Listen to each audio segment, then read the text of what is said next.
नदीमपुर गांव में एक गड़रिया रहता था जो हर रोज़ अपनी बकरियों को जंगल में चराने के लिए ले जाया करता था। एक दिन की बात है जब वह हमेशा की तरह अपनी बकरियों को जंगल में चरा रहा था, तब उसने सोचा क्यों ना गांव वालों को बेवकूफ़ बनाया जाए, उनको बुद्धू बनाया जाए। देखूं गांव वाले आएंगे या नहीं।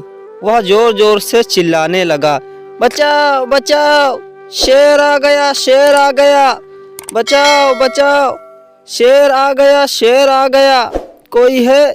गांव वाले सुनकर बोले, चलो भाई चलो, देखो उधर शेर आ गया, शेर आ गया।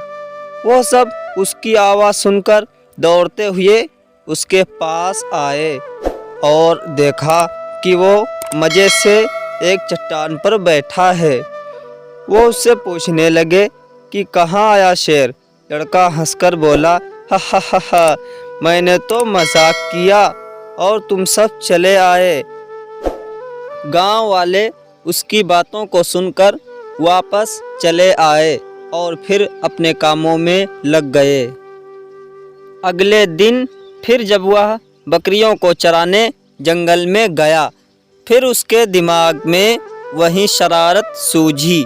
वह चट्टान पर चढ़कर जोर जोर से चिल्लाने लगा, बचाओ बचाओ, शेर आ गया, शेर आ गया। गांव वाले उसकी आवाज़ सुनकर दौड़ते हुए आए और देखा कि गड़रिया एक चट्टान पर बैठा मुस्कुरा रहा है। गांव वालों ने पूछा, बताओ कहाँ शेर है?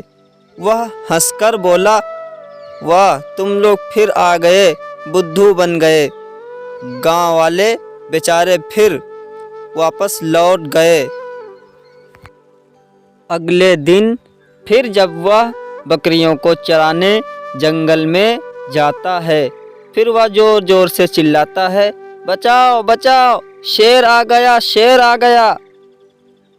सारे गांव वाले उसकी मदद के लिए दौड़ते हुए उसके पास आते हैं और देखते हैं वह तो मज़े से हंस रहा है। गड़रिया बेटा, तुमने बहुत बुरा किया, तुम्हें झूठ नहीं बोलना चाहिए था। गड़रिया उनकी बातों को सुनकर हंसने लगता है। गांव वाले वापस चले जाते हैं। एक दिन सच में शेर आ गया। वह उनकी बकरियों को मार कर खा गया। एक एक करके सारी भेड़ों को वह खा गया। वो चिल्लाता रहा, बचाओ बचाओ, शेर आ गया, शेर आ गया। लेकिन उसकी मदद को कोई भी नहीं आया, क्योंकि वह हर बार लोगों को धोखा दे चुका था।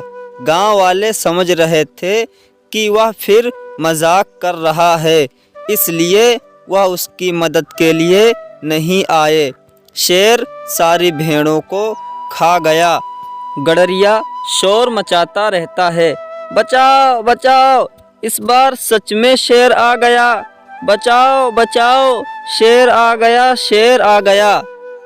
गांव वाले समझ रहे थे कि वह फिर मजाक कर रहा है, इसलिए वो नहीं आए। शेर सारी बकरियों को खाकर वापस चला जाता है और वह फिर रोने लगता है और उसको अपनी गलती का एहसास हो जाता है। तो दोस्तों, हमें कभी भी झूठ नहीं बोलना चाहिए, क्योंकि जो लोग झूठ बोलते हैं वो अपना ही नुकसान करते हैं। आपने देखा कि यह हर बार झूठ बोलकर गांव वालों को बेवकूफ़ बनाता था, लेकिन जब इसने सच बोला तो इसकी बातों को किसी ने नहीं सुना। शेर बकरियों को खाकर चला गया।